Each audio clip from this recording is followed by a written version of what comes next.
ओम नमः शिवाय। हर हर महादेव। स्वागत है आप सभी का मेरे YouTube चैनल पर। आज मैं आपको सोमवती अमावस्या की कथा सुनाऊंगा। सोमवती अमावस्या के दिन सुबह स्नान करते समय जल में गंगाजल डाल करके स्नान करें। उसके बाद में सूर्य देव को अर्घ दें। फिर पीपल वृक्ष पर पितरों के नाम से जल चढ़ा करके आएँ। वहाँ पर दीपक जलाएं। पीपल वृक्ष की परिक्रमा करें। इससे हर मनोकामना पूरी हो जाती है। उसके बाद में भगवान शिव का अभिषेक करें। महिलाएं माता पार्वती को श्रृंगार समर्पित करें। भगवान शिव का अभिषेक करें। उसके बाद में खीर का प्रसाद भगवान शिव को समर्पित करें। पितरों को खीर का प्रसाद समर्पित करें। दान पुण्य करें और इस कथा का श्रवण करें। एक साहूकार के 7 बेटे 7 बहू और एक बेटी थी। साहूकार के घर एक जोगी भिक्षा मांगने आता था।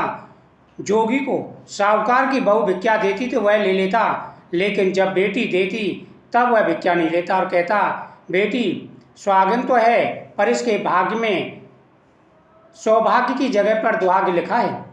यह बात सुनकर बेटी को चिंता होने लगी और उसका शरीर कमजोर होने लगा। जब साधु जो है भिक्षा मांगने के लिए आता तो साहूकार की पत्नी भिक्षा देती थी तो साधु आराम से ले लेता, खुशी खुशी आशीर्वाद दे के जाता। लेकिन जब उसकी बेटी भिक्षा देती तो वो कहता कि मैं तुम्हारे हाथ से भिक्षा नहीं ले सकता, क्योंकि तुम्हारे भाग्य में सौभाग्य नहीं दुर्भाग्य लिखा है, और जिनके भाग्य में सौभाग्य नहीं उसके हाथ से मैं भिक्षा नहीं लेता, नहीं तो मेरा पतन हो जाएगा। यह बात सुनकर उसकी माँ ने कहा कि कल मैं सुनूंगी। अगले दिन जब जोगी भिक्षा लेने आया तो उसकी माँ छुप कर बैठ गई। जब बेटी भिक्षा देने लगी तो जोगी ने यही बात फिर से बोली। इतनी बात सुनकर उसकी माँ बाहर निकल आई और बोली, एक तो हम तुम्हें भिक्षा देते हैं और ऊपर से हमें गाली देते हैं। तब योगी बोला कि मैं गाली नहीं देता, जो सच है वही बोलता हूँ, जो इसके भाग्य में लिखा है वही कहता हूँ। माँ ने जोगी से कहा कि तुम्हें यह पता है कि इसके भाग्य में दुर्भाग्य लिखा है, तो यह भी पता होगा कि वह कैसे दूर होगा। तब जोगी बोला कि 7 समुंदर पार एक सोना धोबिन रहती है जो सोमवती अमावस्या का व्रत करती है। अगर वह आकर अपना फल दे दे तो इसका निवारण हो सकता है, नहीं तो विवाह होते ही इसके पति को सर्प डस लेगा। यह बात सुनकर माँ रोने लगी और सोना धोबिन की तलाश में जाने लगी। माँ बेटी चलते चलते रास्ते में तेज धूप पड़ने वाली लगी। वह एक जंगल से होकर के जा रही थी। साहूकार ने एक पीपल के पेड़ के नीचे बैठ गई। उस पीपल के पेड़ पर एक गरुड़ पक्षी का घोंसला था, जिसमें गरुड़ का छोटा बच्चा था। साहूकारनी को घोंसले के पास एक सर्प सांप आसा दिखाई दिया, तो उसने उस गरुड़ के बच्चे को बचाने के लिए उस सांप को मारकर ढाल के नीचे रख दिया। जब गरुड़ और पंखनी आए तो घोंसले के पास खून देखकर क्रोधित हो उठे और साहूकारनी को चोंच मारने लगे। तब साहूकारनी बोली कि मैंने तो तुम्हारे बच्चे की जान बचाई है, यह सर्प तुम्हारे बच्चों को डसने वाला था जो मैंने इसे मार दिया। गरुड़ ने सर्प की ओर देखकर कहा, तुमने हमारे बच्चे की जान बचाई है, अब तुम्हें जो मांगना है मांगो। तब साहूकारनी बोली कि मुझे 7 समुंदर पार सोना धोबिन के घर छोड़ करके आओ। गरुड़ ने साहूकारनी को पीठ पर बैठाकर 7 समुंदर पार सोना धोबिन के घर पहुंचा दिया। वहां जाकर साहूकारनी ने सोचा कि सोना धोबिन को कैसे राजी किया जाए। सोना धोबिन के 7 बेटे बहू थे। उसकी 7 बहुएं काम को लेकर रोज लड़ाई करती थी और काम नहीं करती थी। रात को जब सब सो जाते तो साहूकारनी सोना धोबिन के घर जाती और घर का सारा काम कराती।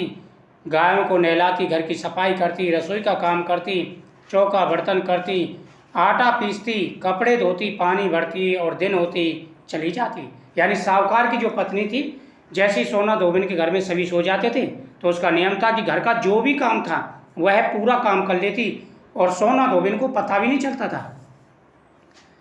बहुएं सोचती कि यह सारा काम कौन कर रहा है, लेकिन कभी एक दूसरे से पूछती नहीं। एक दूसरे पर वह देखती कि अच्छा है भला है ये काम कर रही हैं तो मुझे करना नहीं पड़ रहा। एक दिन धोबिन ने कहा कि तुम आजकल बड़े लड़ती नहीं हो, काम भी समय पर हो जाता है।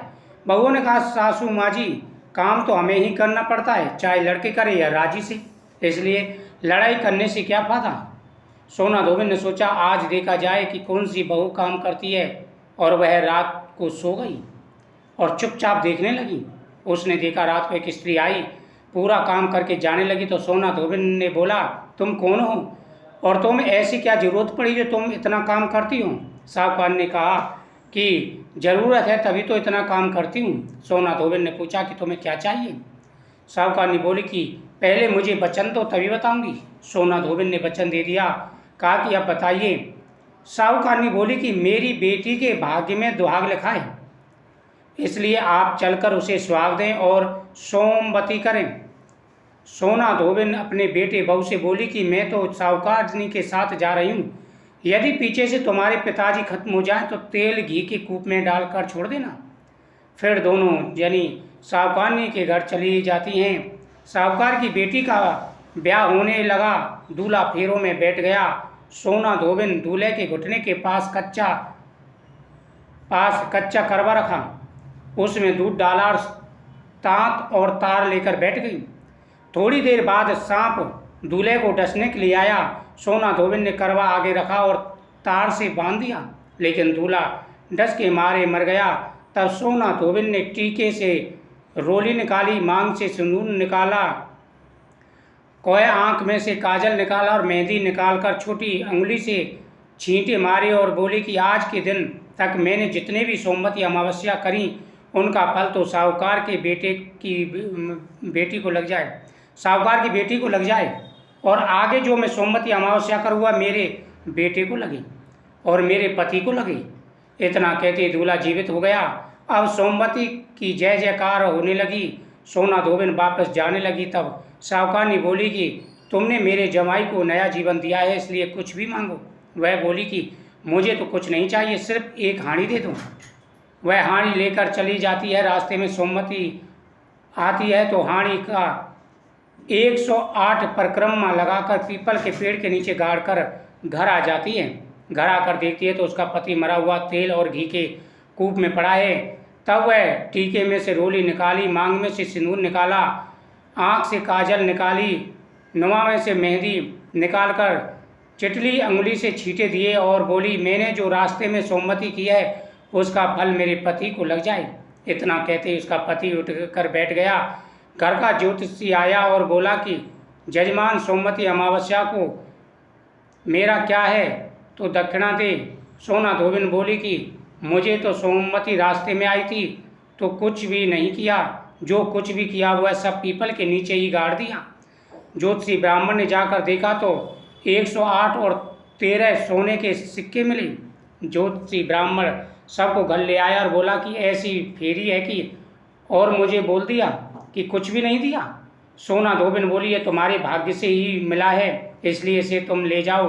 ब्राह्मण बोला कि मेरी तो इसमें चौथी पाती है, बाकी आपका मन जो उसे देना। उसकी सारी नगरी में बोल दिया कि सब सोमवती अमावस्या का व्रत करें। हे सोमवती अमावस्या, जैसे साहूकार की बेटी को सुहाग दिया वैसे सबको देना। सोमवती अमावस्या की कहानी कहने वाले को सोमवती